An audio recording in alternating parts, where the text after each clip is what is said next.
Ok, ça c'est l'image telle quelle en fait que j'ai prise lors d'un voyage. Et c'est ce qui est sur le pare-brise de la voiture dans laquelle je suis. Et si je fais un gros plan, c'est n'apportez pas de Kalachnikov. Hein, donc c'est assez clair comme signe. Hein, les Kalachnikovs sont interdites dans la voiture. C'est sûr que c'est pas pratique, c'est un peu gros, c'est un peu long, c'est un peu pesant, c'est dangereux aussi. Si on a enlevé le loquet de sécurité, bref, il y a différentes raisons qui fait que ceci est là-dessus. Et c'est pas l'entrée d'une banque, hein, comme même en Croatie, il y a toujours les autocollants n'entrez pas avec une arme à feu. Euh, donc c'est pas l'entrée d'une banque, c'est pas une institution, c'est une voiture, c'est tout. Donc Kalachnikov interdite. Donc ça nous amène à notre sujet d'aujourd'hui qui est, comme je l'avais annoncé, est-ce que la vie peut être tranquille? Est-ce que la vie peut être paisible? Comment on fait pour passer à travers les difficultés de la vie? Hein, c'est nous, notre relation à différents éléments. Et bien évidemment, on voit bien qu'à travers le monde, la vie peut avoir une notion complètement différente que là où on est, par exemple. Certaines personnes, on pourrait dire, hein, c'est pas facile pour eux.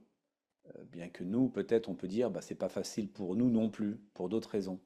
Certaines personnes, peut-être, c'est pas facile pour des raisons de sécurité, hein, et pour d'autres personnes, c'est peut-être pas facile pour des raisons peut-être plus financières ou plus. Bref, on a tous des raisons de dire que la vie est pas facile, hein, et la vie est difficile. Donc, je voulais commencer avec cette image parce que pour moi, c'est une image que nous, on n'a pas l'habitude d'avoir. Hein. C'est-à-dire, on ne va pas rentrer dans une voiture, puis on ne va pas voir ça comme autocollant. On prend Uber ou on prend un taxi ou on prend. Hein, c'est très clair. Donc, comment font ces gens pour composer avec ça? De quelle manière ces personnes composent avec ça? De quelle manière, d'une certaine façon, si je rentre, hein, étant dans cette voiture, n'étant pas éduqué à ce genre d'image, qu'est-ce que ça fait réagir en moi? Et en même temps, c'est certain que je suis soulagé de pas être là, je veux dire, d'une certaine façon, longueur d'année comme eux. Mais de quelle manière ces gens peuvent passer à travers ça? De quelle manière ces gens composent avec ça? De quelle manière nous, on va composer avec certaines choses? Hein.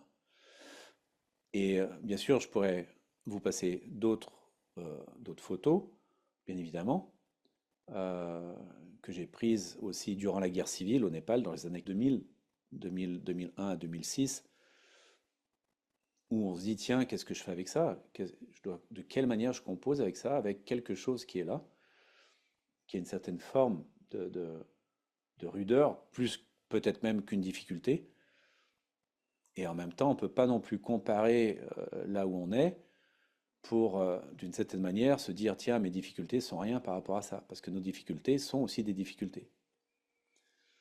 Et, euh, et c'est une chose qui est assez intéressante, c'est de savoir que si on met la comparaison quelque part, on perd en fait le fil conducteur de se, comment se permettre en fait de vivre et non pas de survivre. Hein. Du moment qu'on est en phase de survie, bah c'est clair qu'on n'est pas dans l'instant de vivre, on est dans l'instant, justement, hein, comme on dit, bah, de survivre. Donc, la vie, c'est difficultés. Et une question qui ressort des fois, qu'on peut se poser, que des gens m'ont posé, puis que j'ai déjà entendu, est-ce que à un moment, la vie peut-elle être paisible? Hein, c'est comme le point sur la table. Est-ce que ça peut s'arrêter, tout ça? Est-ce que ça peut être paisible? Donc la réponse c'est non, ça ne peut pas être paisible, parce que la vie n'est pas définie par nos caractéristiques, de nos volontés, de comment on voudrait la vivre.